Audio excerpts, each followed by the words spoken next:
দেখো, হলুদ আলোর তরঙ্গ দৈর্ঘ্য 575 ন্যানোমিটার হলে এর কম্পাঙ্ক ও তরঙ্গ সংখ্যা। তাহলে এখানে দেয়া আছে আমাদের, এইটা দেয়া আছে ল্যামডা তরঙ্গ দৈর্ঘ্য 575 ন্যানোমিটার। তো এটা ন্যানোমিটার রাখলে হবে না, এটাকে মিটার যদি করতে পারি তাহলে আমাদের ভালো হয়। হ্যাঁ, অথবা সেন্টিমিটার দিয়েও করা যেতে পারে। তো এই ন্যানোমিটারটাকে যদি মিটার করি, ন্যানোমিটার বড় না মিটার বড়?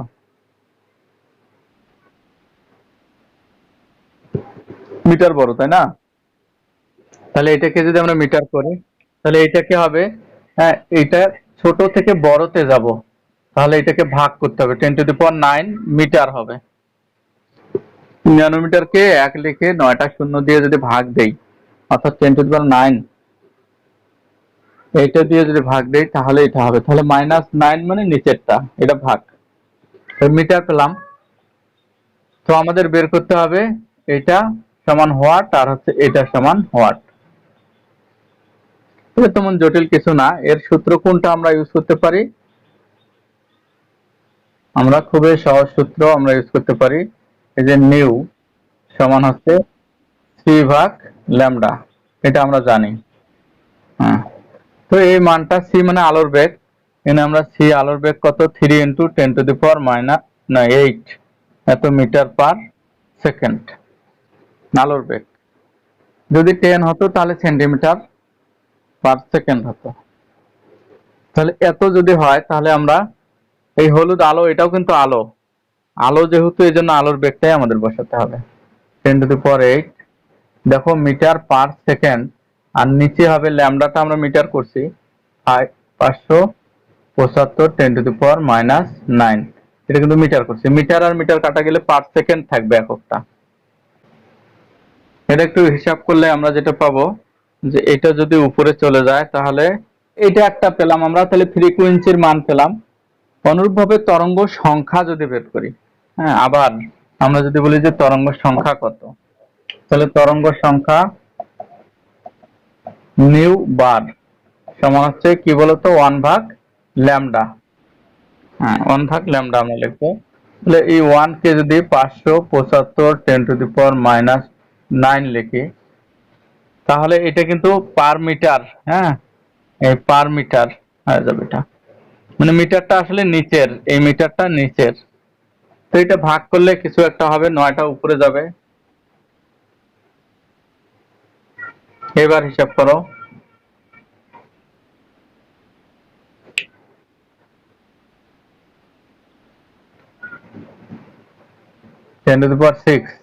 এই এত পার। আমাদের এই জায়গায় চিন্তা করো, এইখানকার যে তরঙ্গ দৈর্ঘ্যগুলো আছে এগুলো ছোট না বড়? ছোট। তাহলে এই এইটুকু জায়গায় এইখানে যেমন এটা আমি 1 মিটার ধরলাম, এইখান থেকে এটা কিন্তু 1 মিটার ধরলাম আমি, ধরো এটা 1 মিটার। 1 মিটারের মধ্যে এখন দেখো তো কয়টা তরঙ্গ আছে? এই যে 1 2 3 4 5টা আছে না? 5টা। এই 5টা আছে, তাহলে এই যে 4টা হোক 5টা হোক, দেখো তাহলে তরঙ্গের সংখ্যা কয়টা? 5টা প্রতি মিটারে। তাহলে তরঙ্গের সংখ্যা হচ্ছে প্রতি মিটারে 5টা।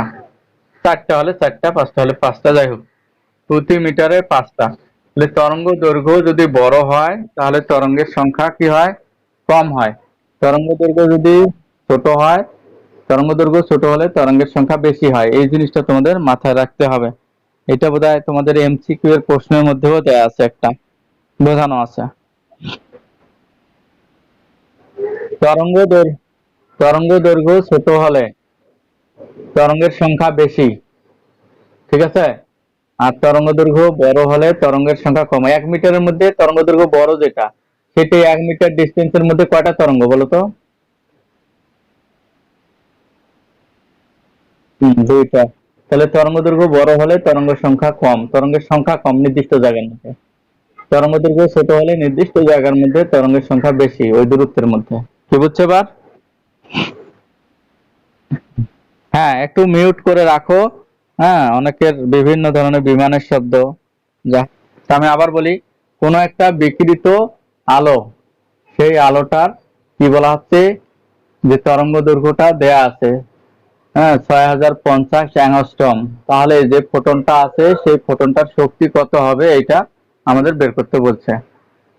এখন ফোটনের শক্তি নির্ণয়ের জন্য প্রথমে আমরা লিখবো যে দেয়া আছে, এটা অ্যাংস্ট্রমে রাখা যাবে না, দেয়া আছে এখানে কিন্তু জুল কিলো জুল আছে, তাহলে এটা মিটারে আনতে হবে। কিন্তু তাহলে অ্যাংস্ট্রম মানে হচ্ছে এখানে তরঙ্গ দৈর্ঘ্য আছে 60 আর 50 অ্যাংস্ট্রম।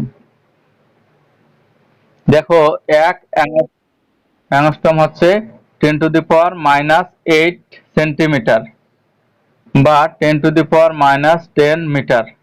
একটু লক্ষ্য করো, এক অ্যাংস্ট্রম হচ্ছে 10⁻⁻8 বা 10⁻⁻10 মিটার।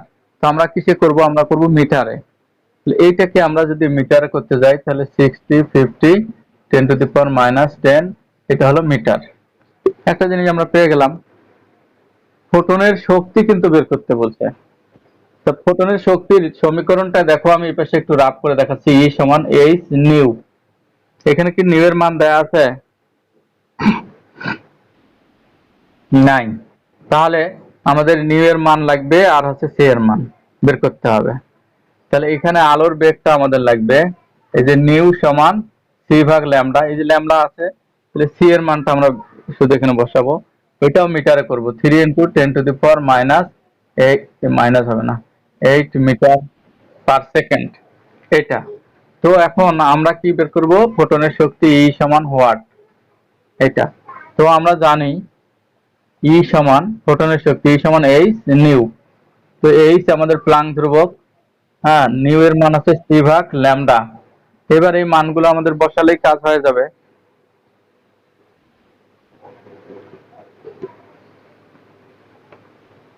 এই মানগুলো আমরা বসানোর চেষ্টা করি। তাহলে এইচ এর মানটা কত তোমাদের তো হয়তো জানা আছে। এইচ এর মান কত? 6.624। কোনো বইয়ে 6, কোনো বইয়ে 4, 6 এ দিলাম। 10⁻⁻34 জুল সেকেন্ড। সি এর মান আমরা পেয়েছি 3 × 10⁻10।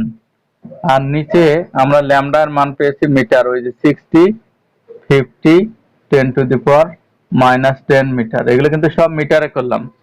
তাহলে এখন কিন্তু কাটাকাটির পরে কি থাকবে, জুল থাকবে। এটা একটু হিসাব বের করো তোমরা, কত হয়।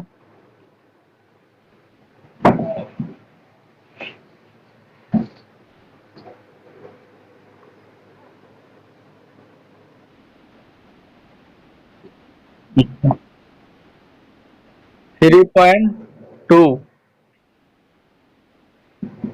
ইনভার্স 19। এটা কি দশমিকের পর আরো কিছু ছিল? আচ্ছা আচ্ছা, এত জুল হলো, হ্যাঁ। এটাকে যদি আমরা কিলো জুল করতে যাই তাহলে 1000 দিয়ে ভাগ দিলে কিলো জুল হবে কিনা। তাহলে এইটাকে যদি আমরা 3.29 10⁻⁻19 ইন্টু 10⁻³ এই 1000 দিয়ে ভাগ দিলাম, তাহলে কিলো জুল বলতে পারি আমরা। এটাকে বলা হচ্ছে কিলো জুল, তাই না? এইখানে কি মোল বলে কিছু আছে? আমরা কি এখানে মোল বলে কোনো কিছু পাইছি এগুলোর এককে? কোথাও কিন্তু মোল ছিল না। ছিল? ছিল না, হ্যাঁ। আচ্ছা, যেহেতু মোল বলে কিছুই ছিল না, এখন আমরা এইটাকে যদি এটা মিশাই দেই, তাহলে এটা কিন্তু কিলো জুল আমরা পেলাম।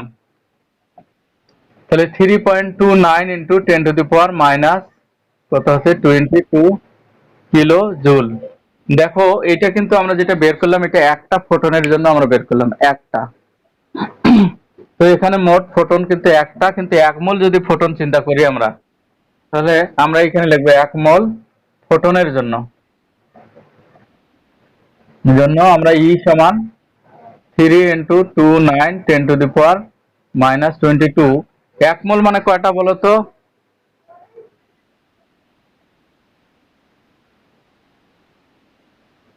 23।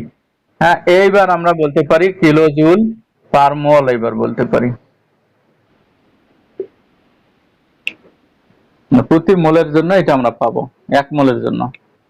এখন এটা যদি গুণ ভাগ করো তাহলে কিছু একটা বের হবে। ওইখানে 22 আর 23 খালি 10 টিকে থাকবে। পরেরটা গুণ করো।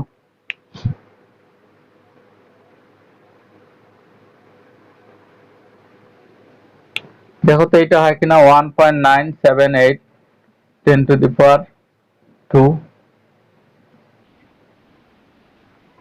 এরকম হতে পারে। 9.8 9.8, এরা তো 7.8 লিখছে অ্যান্সারে। কাজ হবে, এগুলো সমস্যা নেই, ঠিক করে নাও। মানে ওই যে আমরা ওখানে একটু বাদ দিয়ে দিছি। লেখা শেষ। তাহলে ফোটনের আমরা শক্তি বের করা শিখলাম। এইখানকার এই দেখবে তোমরা সঞ্জিত কুমার গুহের বইয়ের 164 পেজ 2.21, এইখানে এই অঙ্ক আছে, শিক্ষা পরীক্ষা টরীক্ষা এগুলো আছে। হ্যাঁ, এই অঙ্কগুলো এখানকার, ঠিক আছে। এগুলো সব একই ডিজাইনের অঙ্ক। ট্রাফিক সিগন্যালের আলো এত, অমুক তমুক, এগুলো সব একই ডিজাইনের। এগুলো তোমরা নিজেরাই করে নেবা।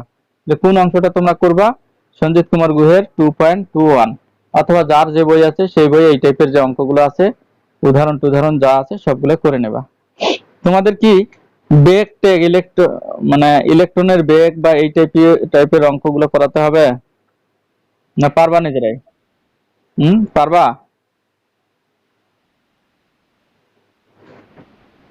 এই কক্ষপথের ব্যাসার্ধ নির্ণয়, এই টাইপের অঙ্কগুলো। হুম, বলো।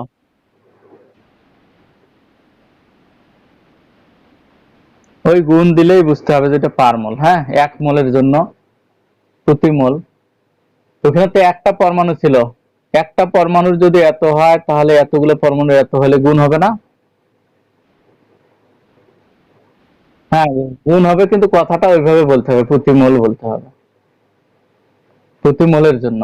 এই জন্য পার মোল বলতে হয় এটা। কি বুঝছো? এটা কথার সাথে একটু মিলে না, তো ওইভাবে করতে হবে, উপায় নেই। আচ্ছা, ইলেকট্রন গুলো যখন কক্ষপথে ঘুরতে থাকে, হ্যাঁ ভালো করে শোনো, ইলেকট্রন গুলো যখন কক্ষপথে ঘুরতে থাকে তখন এরা যে কক্ষপথে ঘুরে সেই কক্ষপথটার ব্যাসার্ধ নির্ণয়, ওই কক্ষপথটার শক্তি নির্ণয়, ভালো করে শোনো, কক্ষপথের ব্যাসার্ধ নির্ণয়, শক্তি নির্ণয়, বেগ নির্ণয়, এই তিনটা আমাদের টাইপের আমাদের গাণিতিক সমস্যা শিখতে হবে। ইলেকট্রন যে কক্ষপথে আবর্তন করে সেই কক্ষপথে ব্যাসার্ধ, শক্তি, বেগ, তিনটা জিনিস আমাদের নির্ণয় করতে হবে। এই নির্ণয় করার যে সমীকরণগুলো আছে এগুলো বের করা না শিখলেও চলবে, কিন্তু সমীকরণগুলো অন্ততপক্ষে মুখস্থ রাখতে হবে তোমাদের। আচ্ছা তো, আচ্ছা তাহলে প্রথমত আমরা আসি, শোনো, প্রথমত আমরা আসি। হ্যাঁ, ইলেকট্রন গুলোর 1 নম্বর কাজ হচ্ছে আমরা কৌণিক ভরবেগ নির্ণয়। দেখো, কৌণিক ভরবেগ নির্ণয় ইলেকট্রনের, ইলেকট্রনের জন্য এগুলো প্রযোজ্য। কি কি জিনিস আমরা নির্ণয় করা শিখবো? যেমন হচ্ছে 1 নম্বর কৌণিক ভরবেগ, এই সম্পর্কিত। তো নিলস বোরের মতে দেখো, mvr সমান nh/2π, এটা একটা সূত্র আমরা জানি কিনা? এটা তো জানি, তাই না? তো আমরা যদি কৌণিক ভরবেগ যদি নির্ণয় করতে যাই তাহলে এই মানটা বের করব।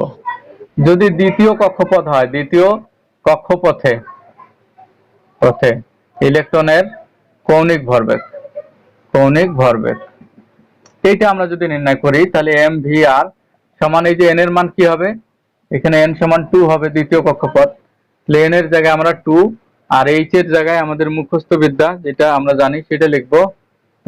h এর জায়গায় আমরা কি যেন লিখবো, 6.626 10⁻⁻, এইটা লিখবো। আর 2 পাই এর মান 3.14, এরকম বোধহয়। এই মান যেটা বের হবে এটাই হলো এর কৌণিক ভরবেগ। কি বোঝা গেছে? হুম, ঠিক ঠিক। এই জায়গায় সিজিএস বসালে, এই জায়গায় সিজিএস বসালে কোনো সমস্যা নাই। হ্যাঁ, সিজিএস কোনগুলোতে বসাতে হবে, যেই জায়গাগুলোতে কুলম্বের সূত্র আছে সেই জায়গায় সিজিএস আর এসআই নিয়ে গ্যাঞ্জাম আছে। কুলম্বের সূত্র, এখানে কুলম্বের সূত্রের কারবার নাই। হ্যাঁ, তাহলে কুলম্বের সূত্র হচ্ছে কোন জায়গায় আমাদের, সেটা হচ্ছে ওই বেগ নির্ণয়, আমি শেখাবো এখন বেগ নির্ণয়ের সময়। তাহলে এমভিআর এর মান আমরা এটা যদি বসাই দেই, এটা হয়ে যাবে। একক কি, এখন তোমাদের এন এর কোনো একক নাই, কক্ষপথের কোনো একক নাই, পাই এর কোনো একক নাই, এইটার যে এককটা আছে ওইটাই একক, জুল সেকেন্ড, ওই এককটাই এন। হ্যাঁ, ওই এককটাই আমরা ব্যবহার করব, যা হবে তাই, জুল সেকেন্ড। তো একটা বের হলো কৌণিক ভরবেগ। 2 নম্বরে আমরা বের করা কি শিখবো? তাহলে কক্ষপথে তরঙ্গ সংখ্যা, হ্যাঁ, নির্ণয় যদি আমরা করতে চাই, যেমন একটা কক্ষপথে যে ইলেকট্রনগুলো ঘোরে এগুলো কিন্তু নেচে নেচে অর্থাৎ তরঙ্গের আকারে যায়, হ্যাঁ, এরকম। তাহলে কোন কক্ষপথে সে কতগুলো তরঙ্গ দিয়ে ঘুরতে পারবে সেই জিনিসটা আমরা নির্ণয় করা শিখব। এটি নির্ণয় করতে গেলে আমাদের যে কাজটা করতে হবে সেটা একটু হেল্প নিতে হবে। যেমন হচ্ছে mvr সমান nhs, হ্যাঁ, বাই 2 পাই, এটা একটা। আর একটা সমীকরণ হচ্ছে ডি ব্রগলির সমীকরণটা, তোমাদের মনে আছে হয়তো, ল্যামডা সমান কত, h ভাগ mv, এরকম কিছু মনে আছে না? এগুলো পড়ো নাই?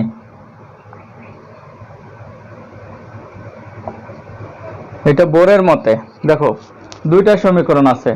বিজ্ঞানী বোর বলছে কৌণিক ভরবেগ mvr সমান nh বাই 2 পাই, আর বিজ্ঞানী ডি ব্রগলি বলছে যে কোনো একটা ইলেকট্রনের তরঙ্গ দৈর্ঘ্য হচ্ছে h ভাগ mv, ডি ব্রগলির সমীকরণ অনুসারে। এ পড়ছো কি না বলো? De Broglie? না স্যার। হ্যাঁ স্যার। তাহলে তো বিপদ, তোমাদের তো শুরু থেকেই তাহলে করানো দরকার ছিল। আমি তো মনে করছি এগুলো পড়া আছে, আমি টেনে টেনে মাঝে মাঝে পড়াই দিচ্ছি। তো যাই হোক, ডি ব্রগলির সমীকরণটা হচ্ছে এরকম, h ভাগ mv। তো এইটা সমান এইটা আমরা পেলাম, দুইটা সমীকরণ আমরা পেলাম। তো এখন এই আমাদের বোরের সমীকরণটা দরকার। বোরের সমীকরণটাতে আমরা 2 পাইটাকে সামনে নিয়ে যাব, 2 পাই আর, 2 পাই আর, তাহলে 2 পাই আরটাকে রেখে দিলাম, তাহলে mvটা নিচে চলে আসবে কিনা দেখো একটু। এই যে 2 পাইটা নিয়ে গেছি আর mvটাকে নিচে নামিয়ে নিয়ে আসছি, তাহলে আমাদের এটা চলে আসলো। বা আমরা লিখতে পারি 2 পাই আর সমান n ইনটু, এই দেখো ল্যামডা লেখা যায় কি এই সমীকরণের সাহায্য নিয়ে? জি স্যার। যায়। হ্যাঁ, তো শোনো তোমরা সবাই, যে লাইন কিন্তু কিছুক্ষণের মধ্যে কেটে যাবে, হ্যাঁ, মানে 40 মিনিট শেষ হবে, তখন আবার রিকোয়েস্ট দেওয়া হবে, আবার জয়েন করবা, ঠিক আছে? লিংকটা পাঠানো হবে, তখন আবার জয়েন করবা। তাহলে এইটা কিন্তু 2 নম্বরে হচ্ছে যে প্রথমে আমাদের এইটা থেকে পেলাম, এটা একটু সাজিয়ে লিখলাম, আর এই যে মানটা পেলাম সেটা কিন্তু এই যে ডি ব্রগলি সমীকরণের সাহায্য নিয়ে আমরা ল্যামডা বসাতে পারি। বা এই যে এই জিনিসটার নাম কি, 2 পাই আর, বৃত্তের পরিধি কিনা? পরিধি।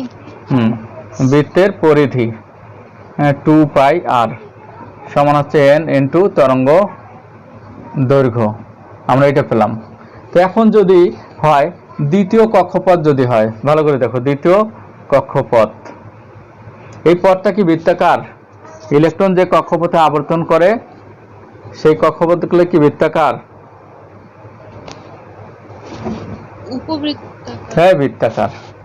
হ্যাঁ, বৃত্তাকার, বৃত্তাকার কক্ষপথের, হ্যাঁ, পরিধি,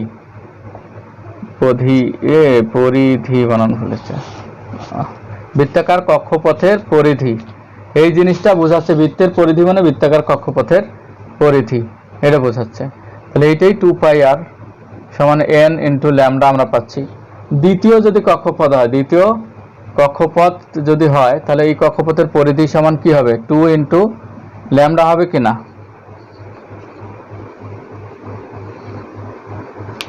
হবে। আচ্ছা, প্রথম কক্ষপথ যদি হয় তাহলে কি হবে, 1 ইনটু 1 ল্যামডা। যদি তৃতীয় কক্ষপথ হয় তাহলে কি হবে, 3 ল্যামডা হবে কিনা? 3 ইনটু ল্যামডা। তাহলে এখন তোমরা একটা জিনিস চিন্তা করো, যে প্রথম যে কক্ষপথটা সেইটাতে 1 ল্যামডা, ল্যামডা মানে কি, তরঙ্গ। তাহলে তরঙ্গ কয়টা? একটা না? একটা। তাহলে এক নম্বর যে বৃত্তাকার কক্ষপথ সেটাতে আসলে একটা তরঙ্গ হতে পারে। যদি 2 নম্বর কক্ষপথটা হয় তাহলে 2টা তরঙ্গের বেশি থাকার সম্ভাবনা নাই, এই যে দেখো হিসাব। 3 নম্বর হলে 3টা। তাহলে যত নম্বর কক্ষপথ হবে ইলেকট্রনগুলো ঘোরাঘুরি করার সময়, আবর্তন করার সময় ততগুলো তরঙ্গ তৈরি করতে পারবে।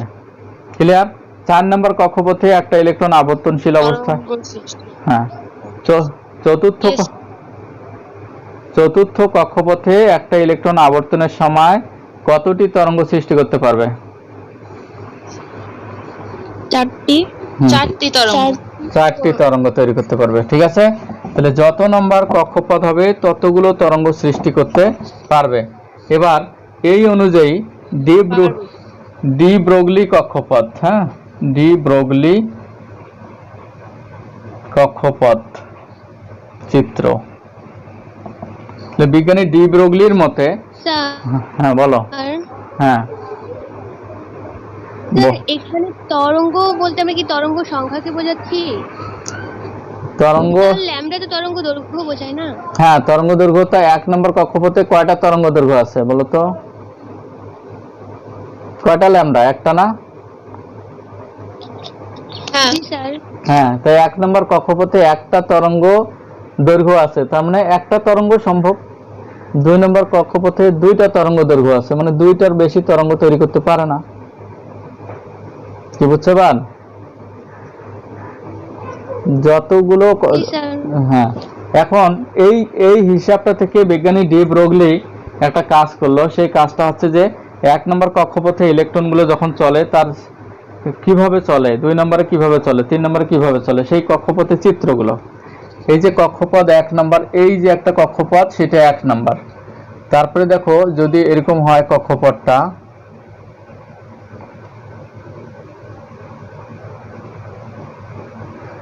এটা হলো 2 নম্বর কক্ষপথ। যদি এমনটা হয় কক্ষপথটা,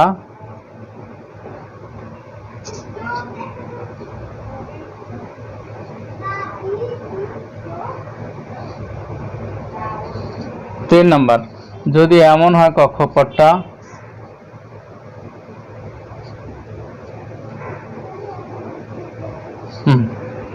দেখো এখানে কিন্তু 4টা আমি কক্ষপথের ছবি দিয়েছি, 4টা। এই 4টা কক্ষপথের মধ্যে প্রথমটা কি দেখতেছো? গোল না বৃত্তাকার? তাহলে এই যে বৃত্তাকার যে কক্ষপথটা দেখতেছো, সেখানে কিন্তু একটা ইলেকট্রন, হ্যাঁ, এই দিক দিয়ে লাফ দিয়ে মানে একটা রাউন্ড দিলেই শেষ। ওই ওর রাউন্ডটাই ধরে নিতে হবে যে একটা তরঙ্গ। 2 নম্বর কক্ষপথে ইলেকট্রনটা ঘোরার সময় 2বার ড্যান্স দিতে পারে, অর্থাৎ 2টা তরঙ্গ, এই পাশে একটা তরঙ্গ, এই পাশে একটা তরঙ্গ, অর্থাৎ 2টা ড্যান্স দিয়ে ঘুরতে পারে। 3 নম্বর কক্ষপথে ঘোরার সময় 3বার ড্যান্স দেয়, মানে 3টা কম্পন সৃষ্টি করতে পারে তরঙ্গ। 4 নম্বরে 4বার এরকম তরঙ্গ সৃষ্টি করতে পারে। তাহলে তোমাদের শেষের যে ছবিটা দেয়া আছে, হয়তো পরীক্ষার প্রশ্নে এরকম আছে বর্ণভিত্তিকে, ডি ব্রগলির কক্ষপথের চিত্র হাতে ব্যাখ্যা করো যে এখানে কয়টি তরঙ্গ আছে বা তরঙ্গ দৈর্ঘ্য কত, এরকম কিছু প্রশ্ন চাইতে পারে। অথবা ওইটার জন্য কোয়ান্টাম সংখ্যার মান নির্ণয় করো, এই টাইপেরও চাইতে পারে। তো তোমরা এখন কক্ষপথের চিত্র দেখে বলতে পারবা তো, ডি ব্রগলির কক্ষপথ যদি হয় তাহলে চিত্র দেখে বোঝা যাবে কোনটা কত নম্বর কক্ষপথ, শেষেরটা কত নম্বর কক্ষপথ। হ্যাঁ স্যার। তাহলে এই কক্ষপথগুলোর ছবি দেখে তোমরা অন্ততপক্ষে বলতে পারবা যে আসলে কোনটা কোন কক্ষপথকে বোঝাচ্ছে। সেই অনুযায়ী যদি তোমাদের বলে যে এই কক্ষপথটার কোয়ান্টাম সংখ্যাগুলোর মান নির্ণয় করো, তাহলে তোমরা ওইটা কয় নম্বর কক্ষপথ ধরবা? 4 নম্বর। তো ওইভাবেই 4 নম্বর পারবা তো এবার? হুম। তাহলে আমরা একটা ইলেকট্রনের প্রথমে আমরা কৌণিক ভরবেগ জানলাম। 2 নম্বর হচ্ছে একটা ইলেকট্রনের আমরা কক্ষপথে ঘোরাঘুরির সময় তার ড্যান্স দেওয়ার সিস্টেমটা জানতে পারলাম। 3 নম্বরে ইলেকট্রনটা যে কক্ষপথে ঘুরবে সেই কক্ষপথটার ব্যাসার্ধ, হ্যাঁ, ইলেকট্রন কক্ষপথের ব্যাসার্ধ, এটা আমরা বের করবো এবার। ইলেকট্রন যে কক্ষপথটার মধ্যে আবর্তন একটা সম্পন্ন করবে, সেই কক্ষপথটাতে আবর্তন দিতে গিয়ে সে মোট কতগুলো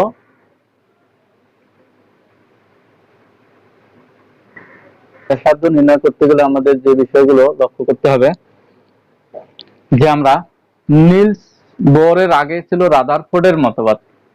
তো রাদারফোর্ডের মতবাদে এরকম বলছিল যে একটা পরমাণুর মধ্যে যে ইলেকট্রন গুলো থাকে,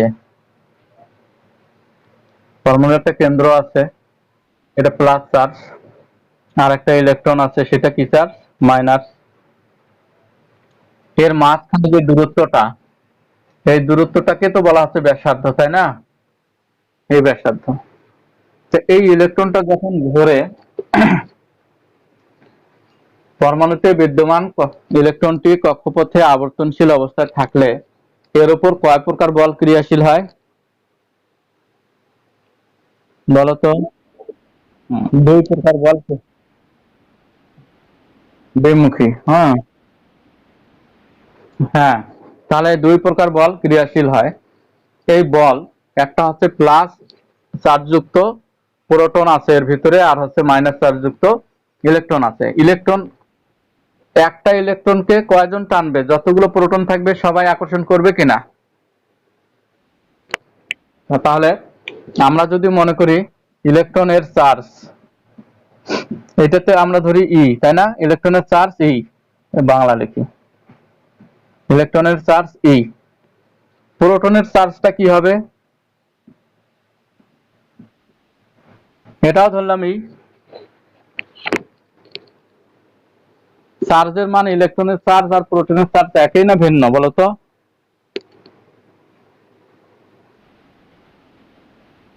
হ্যাঁ, তাহলে ও প্লাস মাইনাস লিখলাম না, মনে করো ইলেকট্রনের চার্জটা যদি ই হয়, প্রোটনের চার্জটাও হবে ই। কিন্তু প্রোটন যদি থাকে অনেকগুলো, জেড সংখ্যক প্রোটন, মানে জেড মানে পারমাণবিক সংখ্যা, জেড সংখ্যক প্রোটনের মোট চার্জ জেড ই, তাই না? তাহলে এর ভিতরে যদি জেড হয়, এর পারমাণবিক সংখ্যা যদি জেড হয়, তাহলে এখানে পারমাণবিক সংখ্যা জেড যদি এর হয়, তাহলে প্রোটন আছে জেড সংখ্যক। তাহলে একটা ইলেকট্রন তার উপরে কতগুলো প্রোটন আকর্ষণ করবে? জেড সংখ্যক প্রোটন আকর্ষণ করবে, তাই না? তোমরা কুলম্বের সূত্র পড়ছো, কোনো এককালে কুলম্বের সূত্র পড়ছো যে চার্জ গুলোর কি হবে? গুণফল। বলতো কুলম্বের সূত্র।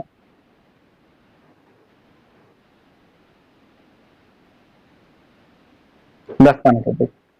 চার্জ দুইটার গুণফলের সমানুপাতিক, আর মধ্যবর্তী দূরত্বের বর্গের ব্যস্তানুপাতিক। দেখো কুলম্বের সূত্র দুইটা, তাহলে কুলম্বের সূত্রটা এটা এখানে কাজে লাগবে না, আমি খালি শেখাচ্ছি।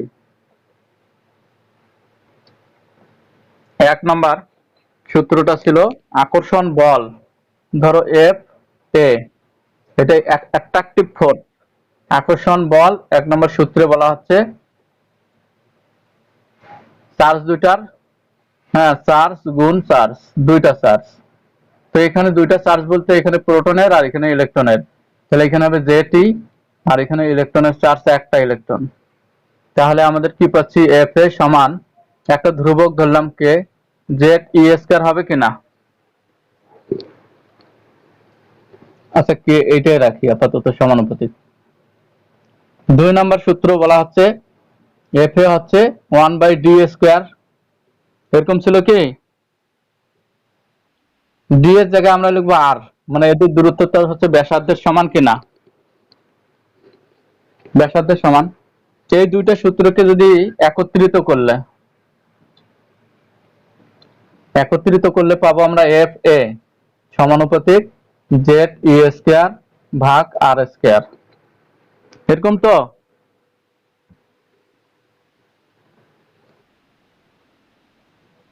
Z Z E square by R square. তো এইখানে আমরা যদি সমানুপাতিক চিহ্ন তুলে দেই, তাহলে জেড ই স্কয়ার ভাগ আর স্কয়ার হয় কিনা? তো সিজিএস এককে, ভালো করে শোনো, সিজিএস পদ্ধতিতে বলা হচ্ছে এই ধ্রুবকটাকে এক ধরা হয়। সিজিএস এককে এই ধ্রুবকটাকে এক ধরা হয়। অতএব আমাদের এখানে দাঁড়াচ্ছে এফ এ সমান জেড ই স্কয়ার আর স্কয়ার, এই সূত্রটা। একটু দেখো এটা কি বল, আমরা ইলেকট্রন আর প্রোটনের মধ্যে আকর্ষণ বল আমরা পেলাম কিনা?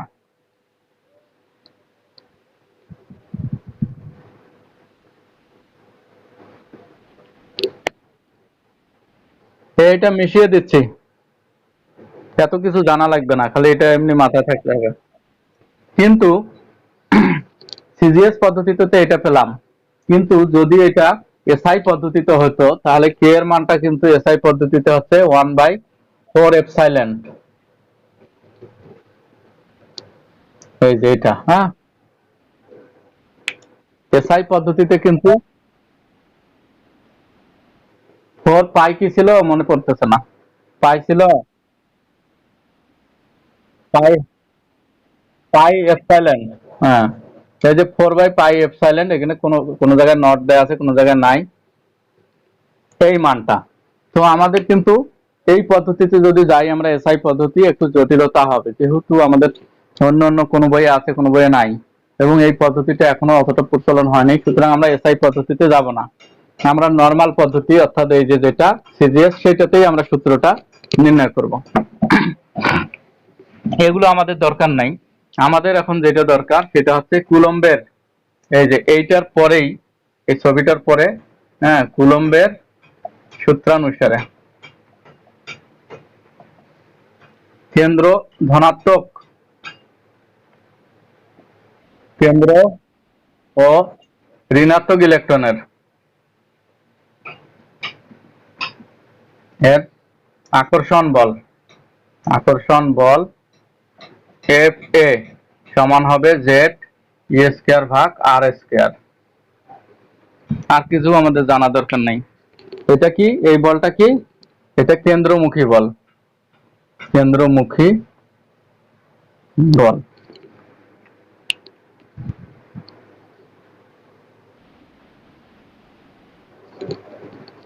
লেখাগুলো দেখতে পাচ্ছ না? কুলম্বের সূত্রানুসারে ধনাত্মক কেন্দ্র ও ঋণাত্মক ইলেকট্রনের আকর্ষণ বল, আকর্ষণ বল এফ এ সমান Z E square by R square.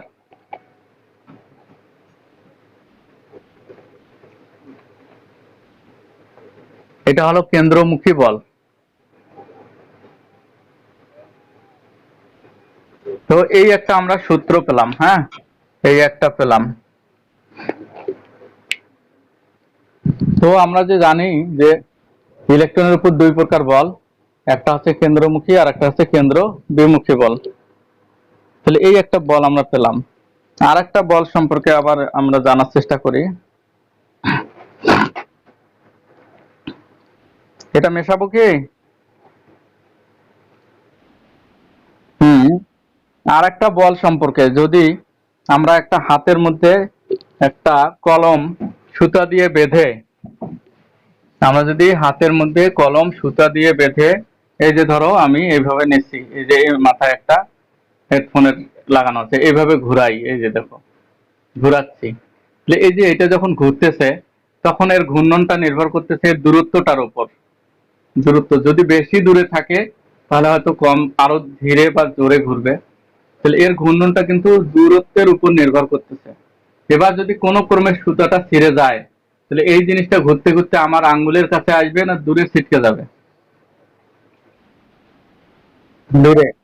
ভারী জিনিস যদি নেই তাহলে আমরা ঘোরানোর সময় শক্তি অনুভব করব, কারণ ও টানতেছে, পালিয়ে যাওয়ার চেষ্টা করতেছে। তাহলে কোনো একটা বস্তু যখন ঘূর্ণনশীল অবস্থায় থাকে তখন এটা কেন্দ্রকে ত্যাগ করে যাওয়ার একটা বল ক্রিয়াশীল হয়, বহির্মুখী বল। এটাকে বলা হচ্ছে কেন্দ্রাত্মিক বল বা সেন্ট্রিফিউগাল ফোর্স। কেন্দ্র বিমুখী বল, কেন্দ্রাত্মিক মানে কেন্দ্রকে ত্যাগ করা, কেন্দ্রাত্মিক বা কেন্দ্র বিমুখী বা সেন্ট্রিফিউগাল ফোর্স, সেন্ট্রিফিউগাল ফোর্স। ঠিক আছে, সেন্ট্রিফিউগাল ফোর্স এটাকে বলা হচ্ছে। তাহলে এই যে ফোর্সটা কার্যকর আছে, তাহলে একটা আকর্ষণের জন্য ভেতরে ঢোকা আর একটা ঘূর্ণনের জন্য পালিয়ে যাওয়া, এই যে এটা হচ্ছে এই বলটা, এদের মধ্যে যে আকর্ষণ বল এটাকে বলা হচ্ছে এফ এ, আর এটাকে বলা হচ্ছে এফ সি। এফ সি মানে হচ্ছে সেন্ট্রিফিউগাল ফোর্স, মানে কেন্দ্রাত্মিক বল। এই কেন্দ্রাত্মিক যে বলটা, সেই বলটা আমরা কিভাবে বের করব?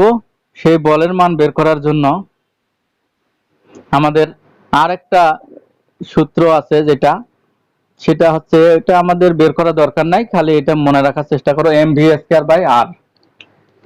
তাহলে কেন্দ্রাত্মিক বল বা কেন্দ্র বিমুখী, বিমুখী বল সমান এফ সি সমান এম ভি স্কয়ার বাই আর। এইটা তাহলে দুইটা বল আমরা পেলাম। এটা কিভাবে আসলো? এটা হচ্ছে ফিজিক্সের কয়েকটা ইকুয়েশন দিয়ে বের করা যায়। ওমেগার সূত্র দিয়ে, ওমেগা সমান হ্যাঁ এম আর, এটা হচ্ছে কৌণিক বেগ। কৌণিক বেগ হচ্ছে এম আর, এটাকে কৌণিক বেগ বলে আসলে। সেটা আমি বের করা শেখাচ্ছি না। তাহলে আমরা দুইটা বল পেলাম, এই বল দুইটার মান পরস্পর সমান না বিপরীত বলো তো?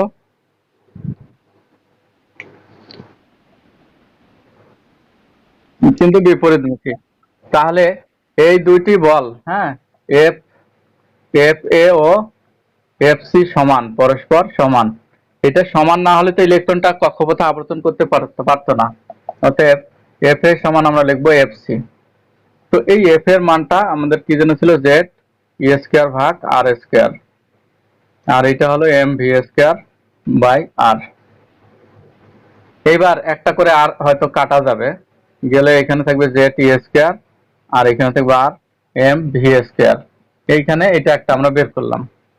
প্রথমে যে সমীকরণ, এটা 1 নম্বর, এটা 2 নম্বর, এটাকে নাম্বার দিতে থাকো 3। হ্যাঁ, এইবার জেড পেলাম, ই পেলাম, আর পেলাম, এম পেলাম, ভি পেলাম। এর মধ্যে আমাদের সমীকরণটাকে এমন একটা রূপে আনতে হবে, সাধারণত সবসময় মনে রাখবা যে কোনো একটা ইকুয়েশন উৎপাদন করার সময় আমরা সর্বোচ্চ সংখ্যক কিসে নিয়ে আসার চেষ্টা করব, কনস্ট্যান্ট ভ্যালুতে নিয়ে আসার চেষ্টা করব। কনস্ট্যান্ট ভ্যালু, জেটের মান একটা পরমাণুর জন্য নির্দিষ্ট থাকে না, কম বেশি হতে পারে।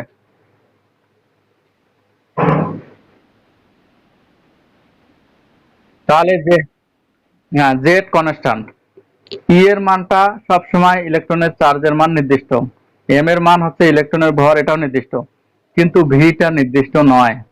তাহলে কনস্ট্যান্ট ভ্যালু আমরা ভি পাচ্ছি না, তাহলে ভিটাকে এমন কোনো কিছু করতে হবে যেন এটা কনস্ট্যান্ট ভ্যালুতে আনতে পারি। তো এটাকে কনস্ট্যান্ট ভ্যালুতে আনার জন্য আমরা আরেকটা ইকুয়েশনের সাহায্য নিতে পারি। সেই ইকুয়েশনটা হচ্ছে এই ধরনের। ইকুয়েশনটা হচ্ছে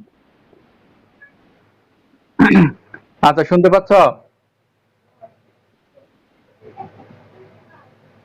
এই দেখো, এই ইকুয়েশনটার আমরা সাহায্য যদি নেই, হুম, যদি এইখান থেকে আমরা নেই, তাহলে ভি সমান আমরা পারবো এন এইচ 2 পাই, আর হবে এম আর। দেখো এই মানটা আমরা পাচ্ছি, ভি এর পরিবর্তে আমরা যদি লিখি, তাহলে আমরা ওই জায়গায়, আমি এগুলো মেশাচ্ছি, ছোট করে নেই। আমরা কৌণিক ভরবেগ এম ভি আর সমান এন এইচ বাই 2 পাই, এখান থেকে ভি এর মানটা বের করলাম। এই ভি এর মানটা যদি নেই, তাহলে এখানে দেখো এইচ এর মান, এগুলো কনস্ট্যান্ট, আর এর মানটা তো বের করবো আমরা। তাহলে এই মানটা আমরা এখানে যদি বসাই, তাহলে আমরা পাচ্ছি অতএব জেড ই স্কোয়ার, এই 3 হতে জেড ই স্কোয়ার ভাগ আর সমান এম, এই ভি এর জায়গায় ওই মানটা বসাবো, এন এইচ ভাগ 2 পাই এম আর, এটা square, z e square r সমান m n square H square 4 pi square m square r square. এখন দেখো কিছু কিছু মান কাটা যাবে, এখানে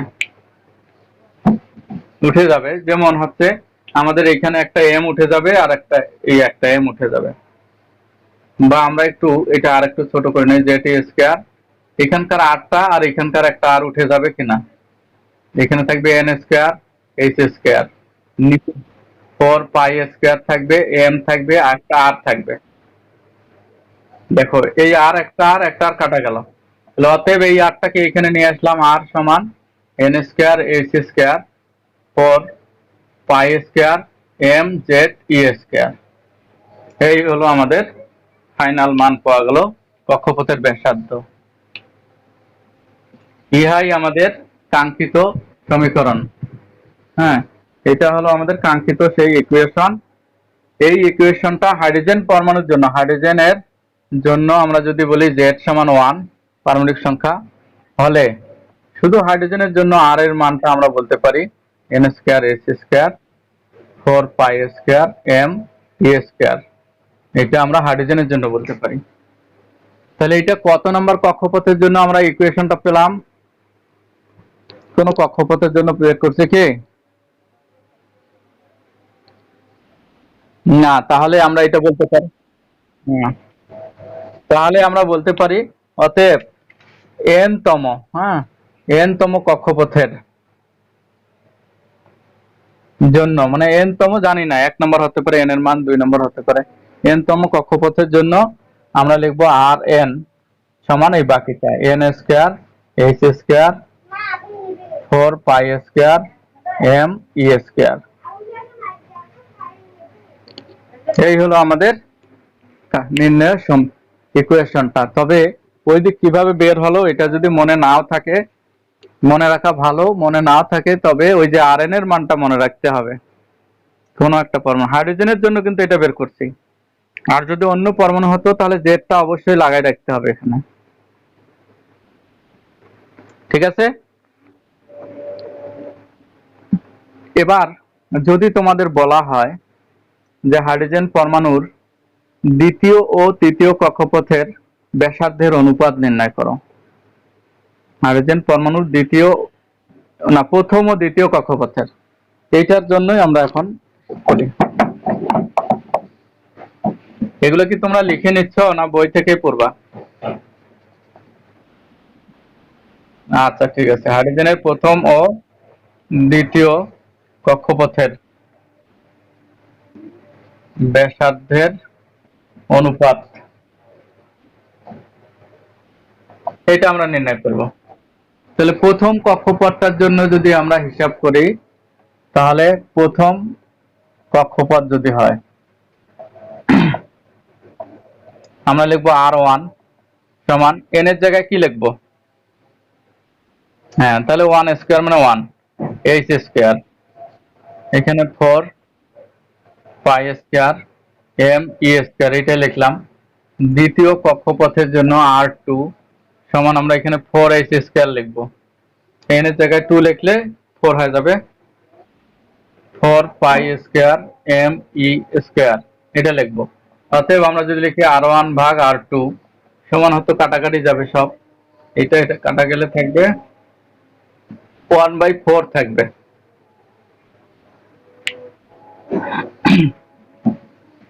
দেখো একটু মিলিয়ে 1/4 হবে কিনা। অতএব আমরা লিখতে পারি R2 সমান 4R1।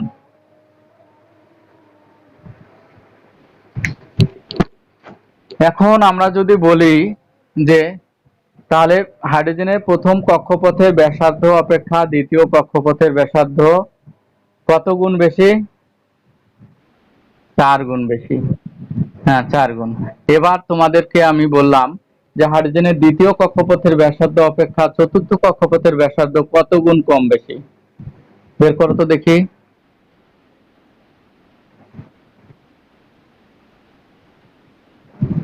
হুম, 16 গুণ। হ্যাঁ হ্যাঁ হ্যাঁ, এটা 4 গুণ বেশি হবে। একটাতে হবে 4 আর একটাতে হবে 16, ভাগ করলে হবে 4। ঠিক আছে, পারবা তো? হুম। এবার যদি পারো তাহলে একটা গাণিতিক সমস্যার সমাধান এটা করতে হবে তোমাদের এখন। সেই সমস্যাটার সমাধানটা আমি একটা হিসাব বের করে দেই। তাহলে এইগুলাই কিন্তু এখান থেকে আসছে, বুঝছো? হাইড্রোজেনের প্রথম দ্বিতীয় তৃতীয় কক্ষপথ ইত্যাদি এগুলোই আসছে এখানে। একটা কক্ষপথের ব্যাসার্ধের কোনো তো অঙ্ক পাচ্ছি না, গাণিতিক সমস্যায় পাচ্ছি না এখন পর্যন্ত।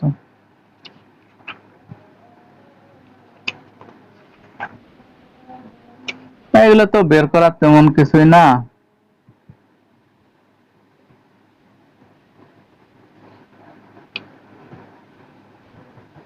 হ্যাঁ, এই যে দেখো, লিথিয়াম 2+ আয়নের, লেখো লিথিয়াম 2+ আয়নের ইলেকট্রনটি তৃতীয় শক্তি স্তরে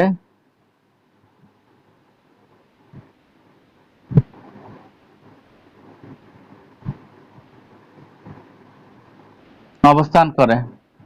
লিথিয়াম 2+ আয়নের ইলেকট্রনটি তৃতীয় শক্তি স্তরের অরবিটালে অবস্থান করে।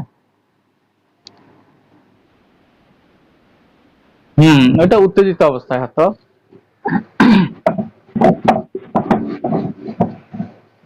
তাহলে এখানে বলা হচ্ছে লিথিয়াম 2+ এর ইলেকট্রনটি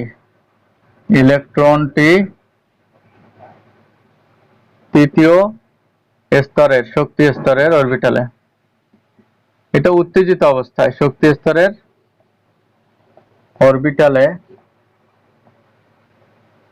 অবস্থান করলে এটি কেন্দ্র হতে বা নিউক্লিয়াস হতে কেন্দ্র হতে কত মিটার দূরত্বে দূরত্বে অবস্থান করছে নির্ণয় করো। তাহলে এই যে এইটুকু আমাদের কাজ, যে ইলেকট্রনটা কত মিটার দূরত্বে অবস্থান করছে এটা বের করতে হবে। তাহলে মানে কি, ওটা যে জায়গায় আছে ওই জায়গার ব্যাসার্ধটা বের করলেই হয়ে যাবে, তাই না?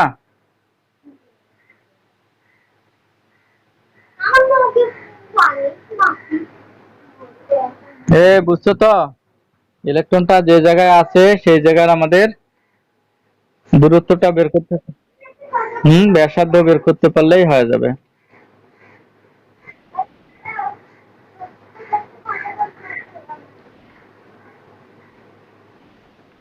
পারবা কি নিজেরাই?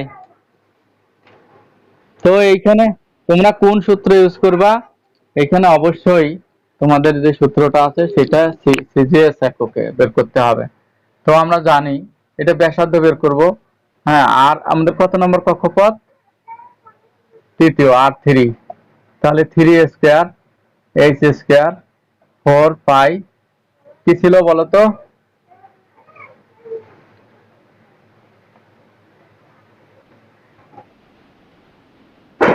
পাই স্কয়ার কি ছিল? পাই square M z E square ছিল, তাই না? তাহলে এটা আমরা 9 H স্কয়ার লিখলাম, 4 পাই স্কয়ার লিখলাম।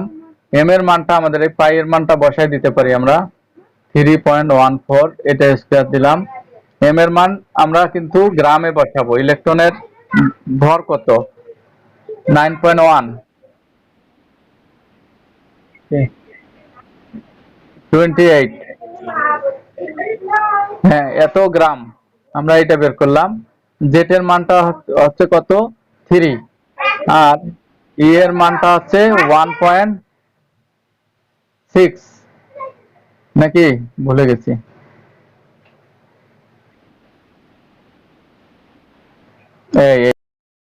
সিজিএস এককে হলো 4.8 ইন্টু 10⁻⁻10।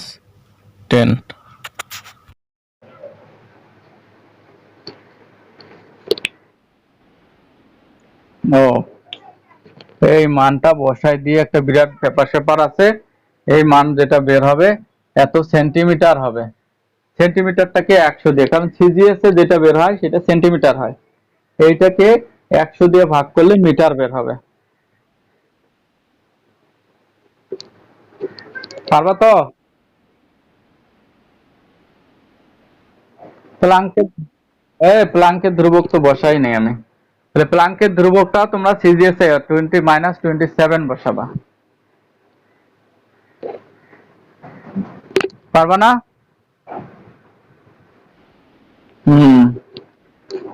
তো আজকে তোমাদের এই পর্যন্তই থাক। হ্যাঁ।